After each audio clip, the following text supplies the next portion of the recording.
por una parte, que la democracia sea estable y, por otro lado, que la democracia funcione. Y este es un delicado tema en un continente que ciertamente ha sabido de subversiones, pero también ha sabido de intervenciones,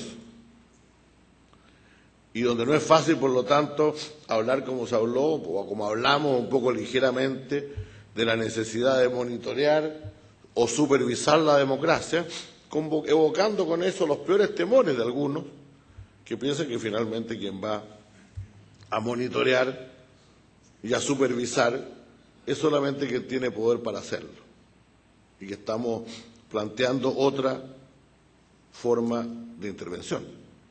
Pero al mismo tiempo, el sistema interamericano tiene que preocuparse de que efectivamente los gobiernos cumplan con el doble requisito de ser elegidos democráticamente y gobernar para la gente, y al mismo tiempo tienen que preocuparse de su estabilidad.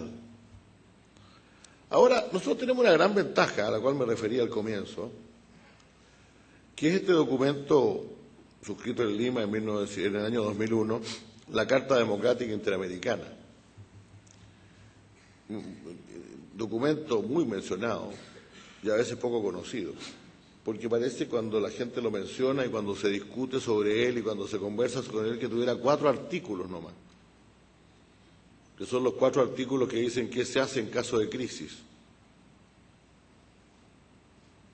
Se llama al Consejo, se actúa, se suspende al país, etcétera. Los artículos, parece que cuando mucha gente habla de la Carta Democrática Interamericana como si constara solamente los artículos 17, 18, 19 y 20, algunos se lo saben de memoria. Pero se olvida que la Carta Democrática nos entrega una definición más que adecuada de lo que este hemisferio entiende como democracia. Y va a partir de un punto muy central, que consiste en reconocer la democracia como un derecho de los pueblos de América que los gobiernos tienen la obligación de promover y defender, y vincular la democracia con el desarrollo social, político y económico. Y luego nos dice qué es lo que cada país tiene que hacer para tener democracia. Y nos habla de separación de poderes, nos habla de derechos humanos, nos habla de justicia y de poder judicial, nos habla de sistemas electorales, nos habla de partidos políticos, nos habla de transparencia, nos habla de participación de la sociedad civil, pero también nos habla de educación y de salud. Y por lo tanto, cuando uno habla de que hay que verificar la democracia, está hablando de cosas muy concretas. No existe la posibilidad en torno a la Carta Democrática Interamericana de que uno simplemente, que cada uno defina la democracia como le parece, no, si está definida. Entonces yo no quisiera que la OEA monitoree la democracia en general, que cada uno vaya con su paquete de lo que está pasando en el país, y algún tribunal por ahí o alguna corte celestial le diga que su democracia es buena o es mala y que obtuvo un 7, un 8 o un 9. Sino más bien que la OEA sea capaz de verificar o de examinar, y el sistema interamericano de verificar y examinar cómo funcionan las instituciones de la democracia. Tenemos una Comisión de Derechos Humanos de gran calidad. Tenemos un Centro de Justicia de las Américas que trabaja con todos los sistemas judiciales de la región. Tenemos una capacidad de supervisión electoral que es conocida. Tenemos un programa sobre partidos políticos. Tenemos una convención interamericana sobre transparencia que todos hemos firmado y nos hemos comprometido a respetar. Tenemos una serie de mecanismos de participación. Nosotros podemos evaluar cotidianamente o anualmente o cada cierto tiempo, cómo funciona la democracia en nuestra región. No la democracia en abstracto, la democracia en concreto, cómo se cumple o no con la Carta Democrática Interamericana. ¿Para qué? ¿Para intervenir? No, no para intervenir. Para mejorar, para aconsejar, para facilitar, para anticipar. Así se evitan algunas crisis. Para empezar, se pueden evitar algunas crisis. Si algún mecanismo de este tipo hubiera existido cuando en el Ecuador se licenció a toda la Corte Suprema en diciembre del año pasado, nosotros deberíamos haber ido ante ese gobierno a decir, mire, ojo, aquí hay un problema gravísimo de separación de poderes. Aquí usted se está metiendo en un lío con la institucionalidad que necesariamente va a traer consecuencias graves. Todos advertimos lo que pasaba, pero finalmente no hubo respuesta. Y se produjo la crisis mucho más costosa que se produjo hace algunos meses atrás. Entonces, primero podemos anticipar para prevenir crisis. Y segundo, podemos trabajar con los gobiernos, no de manera ni represiva ni intervencionista, para decir, mire, desgraciadamente todos los estudios internacionales que se han hecho en materia de transparencia están dándole muy mala imagen. Y esto de la transparencia no es ningún misterio. Las herramientas para la lucha contra la corrupción son conocidas, todas tienen nombre y apellido. Se trata de declaraciones de bienes de los funcionarios públicos, de sistemas de contratación pública transparentes, de sistemas de adquisiciones públicas también transparentes, de sistemas de financiamiento de la política por la vía que junten o que reúnan los límites al gasto, la transparencia de las donaciones y la existencia de financiamiento público. Se trata de leyes que persigan el enriquecimiento ilícito y el enriquecimiento inexplicable. No son cosas que haya que inventar. Basta con ir a algunos organismos internacionales que ya tienen en marcha códigos de conducta que aseguran la transparencia y que se podrían aplicar perfectamente en la medida en que los organismos internacionales y los gobiernos estén permanentemente presionando para que eso se aplique. Podemos entonces llevar a nuestro sistema interamericano, y en este caso a la Organización de Estados Americanos, a convertirse no en algo que le gusta mucho a nuestros amigos, algunos amigos nuestros en el norte, el watchdog de la democracia, dicen, el perro guardián de la democracia, no.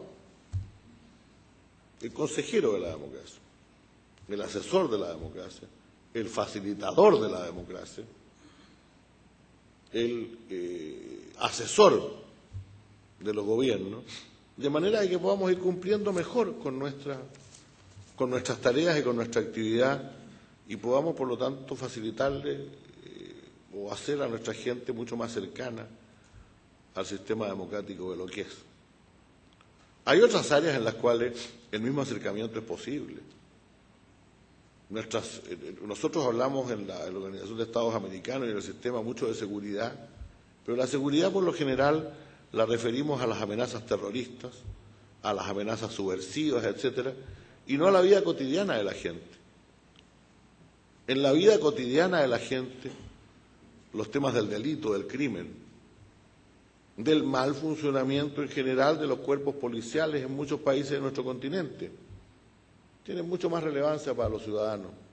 De la misma manera que las catástrofes, que los desastres naturales tienen mucho más relevancia para los habitantes del Caribe que algunas cosas de las que estamos viendo aquí. En esas cosas también debemos involucrarnos. Y también debemos involucrarnos en el desarrollo institucional. Se trata entonces de cambiar la perspectiva de la agenda,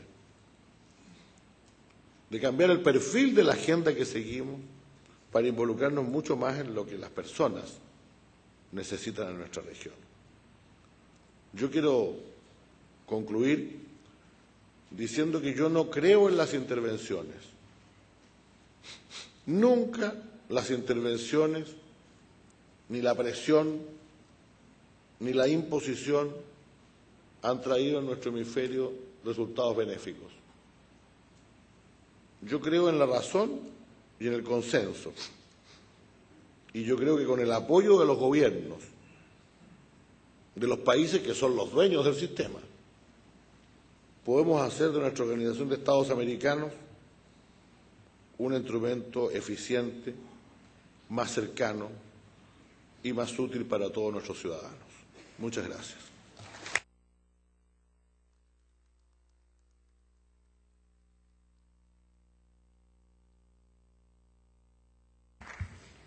Muchas gracias, secretario general Insulza, por esta magistral ponencia sobre la realidad y el futuro de las democracias de nuestro hemisferio y sobre el rol de la OEA en facilitarla y promoverla.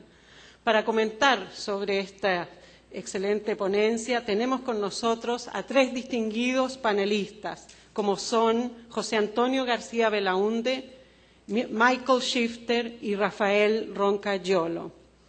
Primeramente, quisiera presentar a ustedes al embajador José Antonio García Belaúnde.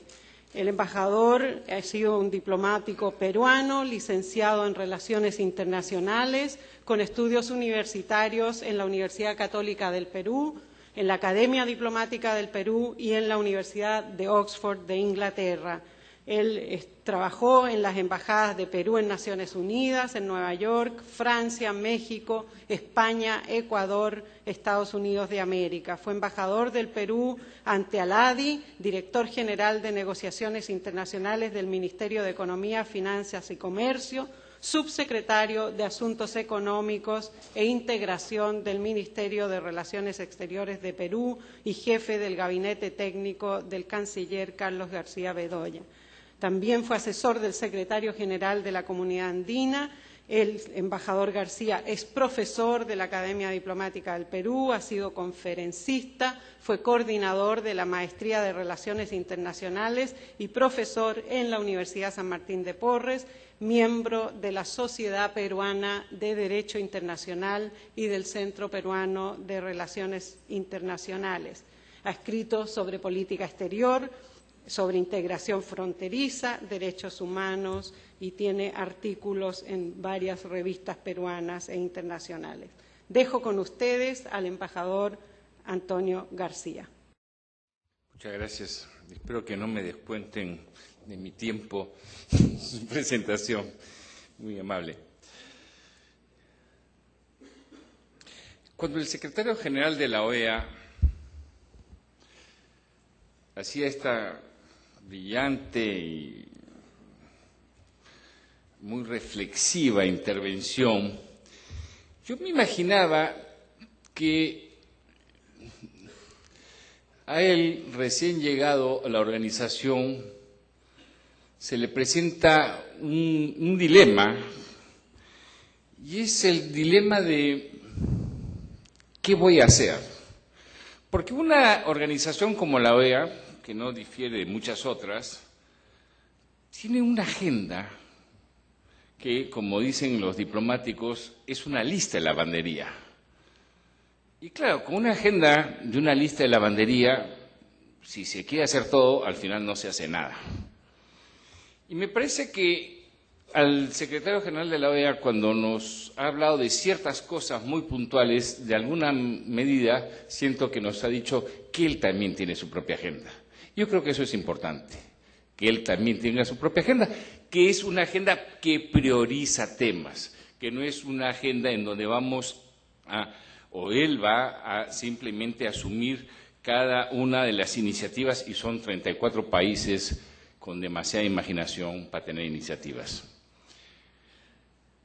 Y si vemos bien, esta agenda tiene priorizada, debe tener pocos temas y los tiene muy claros el secretario general.